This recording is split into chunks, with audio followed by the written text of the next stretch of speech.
সময় মনের কথা বলে, এই সময় সময়ের পথে চলে, এই সময় সমাজের কথা বলে, এই সময় সময়ের পথে চলে, সবার কথা বলে, এই সময়, এই সময়।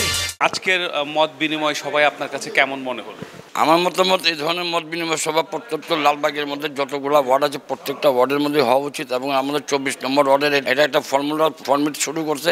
আমরা চাই এই ধরনের যে মত বিনিময় সভা প্রত্যেকটা জায়গার মধ্যে হওয়া উচিত। এবং আইন শৃঙ্খলা রক্ষাকারী বাহিনীর যে ঊর্ধ্বতন কর্মকর্তা যারা এখানে উপস্থিত ছিল, তারা যে ধরনের কথা বলছে, আমরা তাদের কথার উপরে আমরা অত্যন্ত সন্তুষ্ট। আমরা চাই যে এলাকার মধ্যে তাদের আইন শৃঙ্খলা রক্ষাকারী বাহিনী যারা আছে, তারা যাতে যথাযথ দায়িত্বশীল ভূমিকা পালন করে এবং সর্বস্তরের জনগণের নিরাপত্তা বিধান নিশ্চিত করে।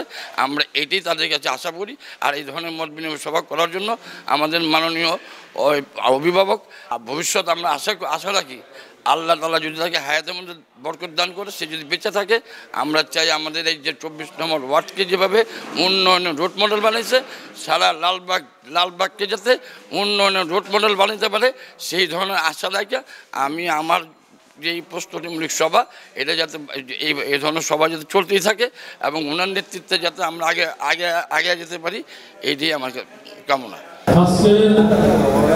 আসন্ন রমজান মাস আইন শৃঙ্খলা পরিস্থিতি স্বাভাবিক রাখার জন্য লালবাগ থানাধীন 24 নম্বর ওয়ার্ড ও আশপাশ এলাকার সর্বস্তরের ব্যবসায়ী ও স্থানীয় জনগণের সাথে মত বিনিময় সভা। প্রধান অতিথি জনাব জুয়েল চাকমা, সহকারী police commissioner Lalbagh zone DMP Dhaka. বিশেষ অতিথি জনাব অফিসার ইনচার্জ লালবাগ থানা। সভাপতিত্ব করবেন বৃহত্তর লালবাগ থানার মাটি ও মানুষের প্রাণপ্রিয় নেতা আলহাজ মোশাররফ হোসেন খোকন, সাবেক যুগ্ম আহ্বায়ক ঢাকা মহানগর দক্ষিণ বিএনপি ও সাবেক সফল কমিশনার 24 নম্বর ওয়ার্ড। এই এলাকায় 1973 সাল থেকে আমি বসবাস করি। অনেক চেয়ারম্যান দেখেছি, আলহাজ নাজির হোসেন সাহেব, শফিক সাহেব, আলহাজ মোশাররফ হোসেন বিকম, শেষের দিকে বাচ্চা কাউন্সিলর মোকাদ্দেস হোসেন জাহিদ, সবাই ভালো ছিল, কাউকে খারাপ বলবো না। কিন্তু এই 24 নম্বর ওয়ার্ডের উন্নয়নের রূপকার বলে শেষ করা যাবে না।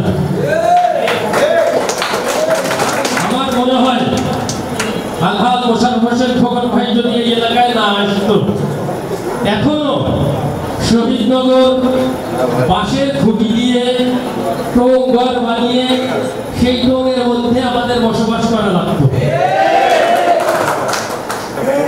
আমি আরো একটা জিনিস চিন্তা করে থাকি, যদি আলহাজ মোশাররফ হোসেন খোকন ভাই না আসতো, তাহলে এই টোং ঘর থেকে আমি আপনার মাত্র মরণশীল, মরে গেলে লাশ খাটে তো দূরের কথা, কান্দে করে এনেও আজিমপুর পৌঁছানো যেত না।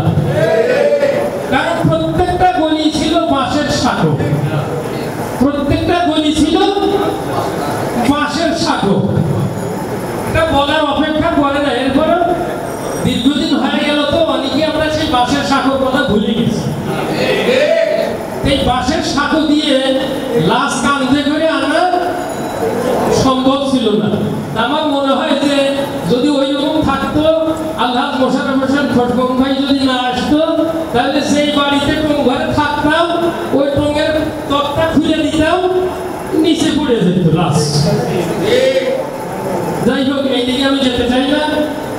একমাত্র আলহাজ মোশাররফ হোসেন খোকন ভাইয়ের নেতৃত্বে ড্রেজার দিয়ে ভরাট করে শহীদনগরকে ঢাকা শহরের মতো করে দিয়েছে।